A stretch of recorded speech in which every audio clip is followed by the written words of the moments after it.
पहलगाम में कल आतंकवादियों द्वारा 27 टूरिस्टों की हत्या के बाद से पूरे देश में गुस्से की लहर है। तमाम बॉलीवुड सितारों ने भी सोशल मीडिया में इस घटना को लेकर अपनी नाराजगी जताई है और मृतकों के प्रति अपनी शोक संवेदनाएं व्यक्त की हैं। लेकिन इस पूरे मामले में एक्ट्रेस वाणी कपूर विवादों में घिर गई हैं। विवादों में हालांकि वो तो पहले से ही थी और इसकी वजह उनकी आने वाली फिल्म अबीर गुलाल है।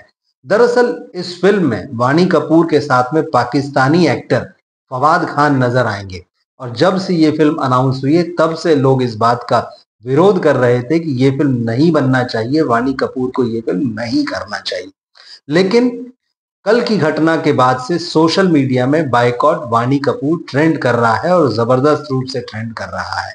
और ये ऐसे वक्त हो रहा है जबकि वाणी कपूर की ये फिल्म अबीर गुलाल रिलीज के नजदीक है। 9 मई को इस फिल्म को रिलीज किए जाने की घोषणा हो चुकी है और वाणी कपूर फवाद खान के साथ मिलकर सोशल मीडिया पर इस फिल्म को पिछले कुछ दिनों से लगातार प्रमोट कर रही है। फिल्म की कहानी बेसिकली लंदन में दिखाई गई है, उसका बड़ा हिस्सा जो है वो लंदन में शूट किया गया है।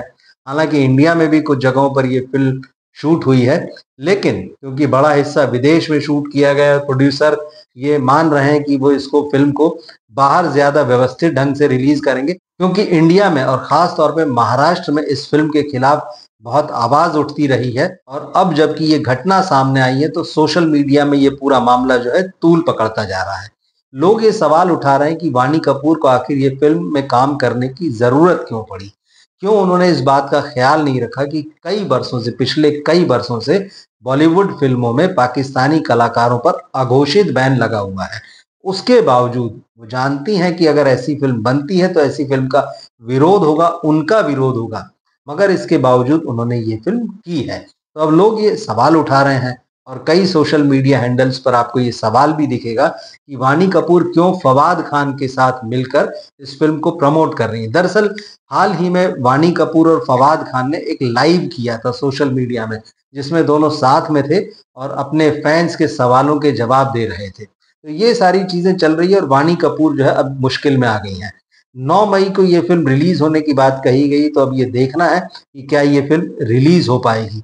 हालांकि वाणी कपूर की तरफ से अभी किसी भी तरह का कोई स्टेटमेंट नहीं आया है, न अपनी फिल्म को लेकर आया है और न कल जो घटना हुई है उसको लेकर उनकी कोई प्रतिक्रिया आई है।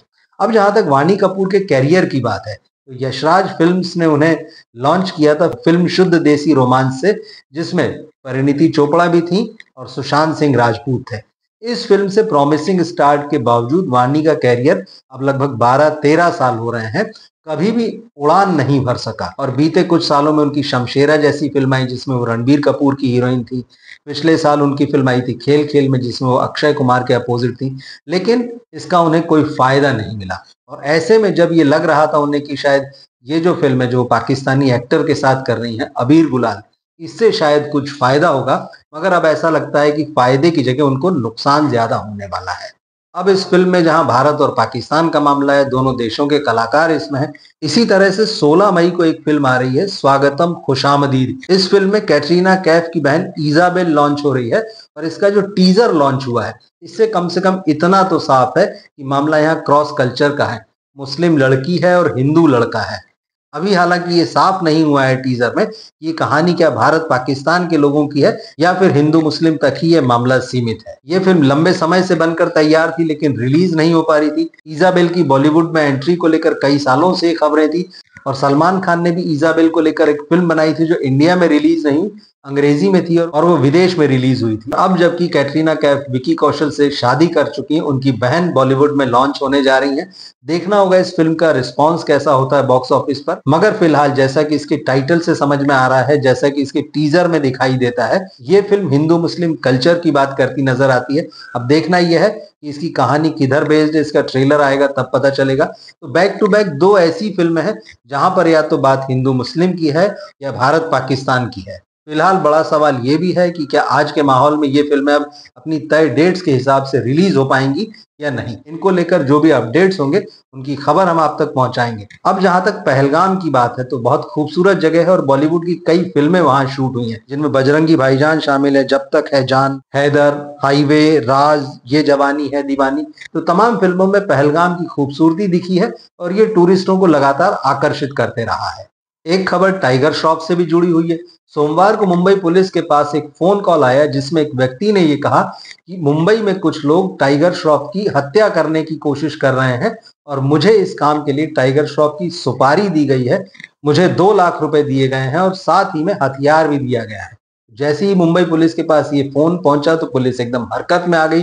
उन्होंने तुरंत जांच पड़ताल शुरू की तो पता ये लगा कि ये कॉल जो था फर्जी कॉल था। इसके बाद केस दर्ज किया गया, एफआईआर दर्ज की गई और उसके बाद पुलिस ने जब अपनी कार्यवाही शुरू की तो फोन कॉल से जुड़े हुए तार ने उन्हें पंजाब के कपूरथला पहुंचा दिया। कपूरथला में उन्होंने 35 साल के एक शख्स को गिरफ्तार किया जिसका नाम मनीष कुमार सुजिंदर सिंह है। मनीष कुमार को गिरफ्तार करके पुलिस अपने साथ मुंबई ले आई है और उससे पूछताछ की गई और उससे पूछताछ में ये पता चला कि यह व्यक्ति कुछ समय पहले तो मुंबई में एक सिक्योरिटी एजेंसी में काम करता था, लेकिन वहां से इसको निकाल दिया गया क्योंकि अपनी ड्यूटी ठीक तरीके से नहीं करता था।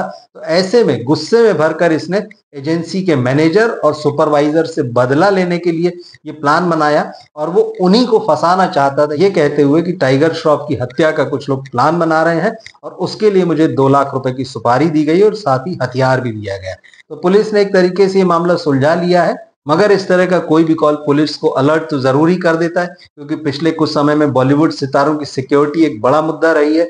सैफ अली खान के घर में घुसकर एक व्यक्ति ने उन पर हमला कर दिया था, चाकुओं से प्रहार किए थे, तो वो मामला अलग है। उससे पहले सलमान खान को लगातार धमकियां मिलती रही हैं और उसके बाद पुलिस ने न केवल उनकी सिक्योरिटी टाइट की बल्कि सलमान खान ने भी अपनी घर की विंडोज को बुलेट प्रूफ करा लिया है। वो बुलेट प्रूफ कार में घूमते हैं। तो ऐसे में जब टाइगर श्रॉफ को लेकर ये फोन आया तो मुंबई पुलिस का एक्टिव होना बहुत ही स्वाभाविक था। तो बॉलीवुड अपडेट्स में आज की कुछ जरूरी खबरें ये थी। क्या सोचते हैं आप इस पूरे मामले पर? वानी कपूर का जो बाइकआउट हो रहा है सोशल मीडिया में, उस पर आपका क्या कहना है? टाइगर श्रॉफ को लेकर एक ही जो कॉल मुंबई पुलिस के पास आया, इस पर आप क्या सोचते हैं? कमेंट बॉक्स में लिखकर जरूर बताइएगा। मिलते हैं फिर हम अगले वीडियो में। नमस्कार।